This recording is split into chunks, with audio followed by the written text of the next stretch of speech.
Welcome to Thulasi homemade சமையல். இப்போ நம்ம பார்க்க போகிற ரெசிபி கவளை மீன் தொக்கு. அதுக்கு தக்காளி ஒரு 3 தக்காளி எடுத்து, குட்டி தக்காளியாக 3 தக்காளி எடுத்து கட் பண்ணி வச்சுருக்கேன். ஒரு 2 பெரிய வெங்காயம் பொடியாக நறுக்கி வச்சுருக்கேன். பூண்டு கொஞ்சம் தட்டி வச்சுருக்கேன். இஞ்சி கொஞ்சம் தட்டி வச்சுருக்கேங்க. ஒரு கடாயை எடுத்து எண்ணெய் ஊற்றி காஞ்சிச்சுங்க. இப்போ கொஞ்சம் கடுகு போட்டுக்கிறேன். 2 வெந்தயம் போட்டுக்கிறேன். அது பொரியட்டும்.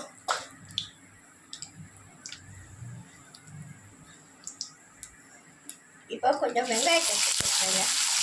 வெங்காயம் நல்லா வதங்கட்டும்.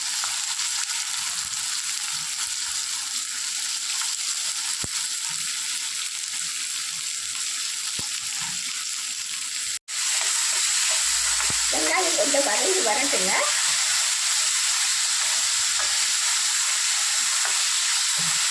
பாருங்க, வெங்காயம் நல்லா கொஞ்சம் வதங்கிச்சு. இப்போ தக்காளி போட்டு வதக்கிக்கலாம்.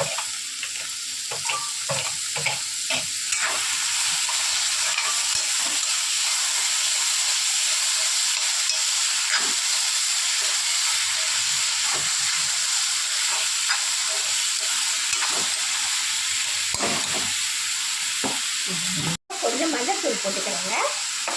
இப்போ அதுக்கு தேவையான கொஞ்சம் இந்த வெங்காயம் தேவை வதங்கிறதுக்கு தேவையான உப்பு போட்டுக்கிறேன்.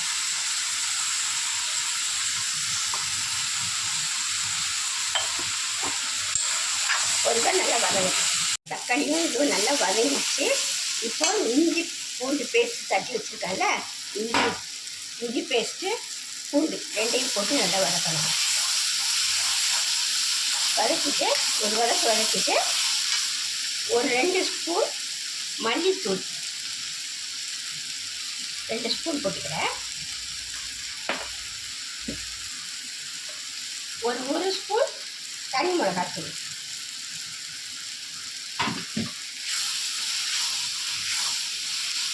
இந்த பச்சை வாசனை போது வரைக்கும் கொஞ்சமாக தண்ணி வச்சுக்கோங்க. அடி பிடிச்சிடக்கூடாது. அதனால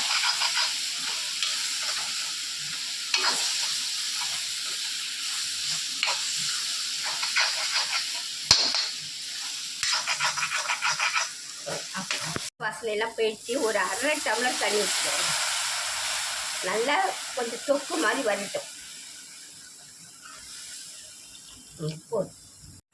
பாருங்க, தொக்குக்கு தேவையான உப்பை போட்டுக்கிறேன். அதுக்கப்புறம் பார்த்துட்டு போட்டுக்கலாம்.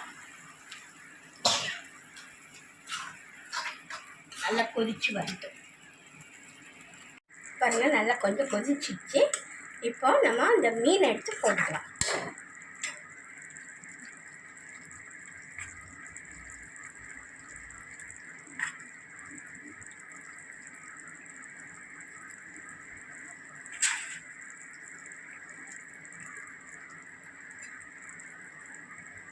அப்படியே கொஞ்சம் கிளறி கொடுங்க.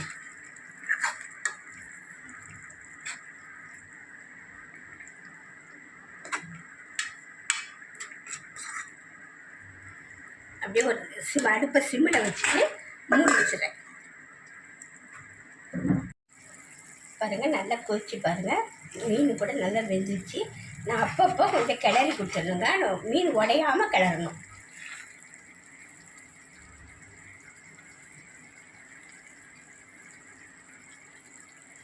கொஞ்சம் கருவேப்பிலை போட்டுக்கிறேன்.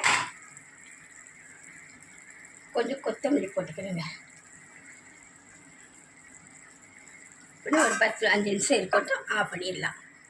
அங்கே எண்ணெய் நல்லா வெந்துச்சு. இந்த எண்ணெயெல்லாம் பிரிஞ்சு வருது பாருங்கள். நம்ம ஊற்றின எண்ணெயெல்லாம் பிரிஞ்சு வருது. இந்த டைமில் ஆஃப் பண்ணிட வேண்டியதாங்க. இந்த பாத்திரத்தில் எடுத்து வச்சுட்டு காட்டுறேங்க உங்களுக்கு. பாருங்கள், கவளை மீன் தொக்கு ரெடி ஆயிடுச்சு. இந்த சாம்பார் சாதம், ரச சாதம் எல்லாத்துக்கும் தொட்டுக்கிறதுக்கு சூப்பரான அட்டகாசமான ஒரு ரெசிபிங்க. இந்த வீடியோ பிடிச்சிருந்தா சப்ஸ்கிரைப் பண்ணுங்கள், ஷேர் பண்ணுங்கள், கமெண்ட் பண்ணுங்கள். அடுத்த ரெசிபியோடு சந்திக்கலாம். நன்றி, வணக்கம்.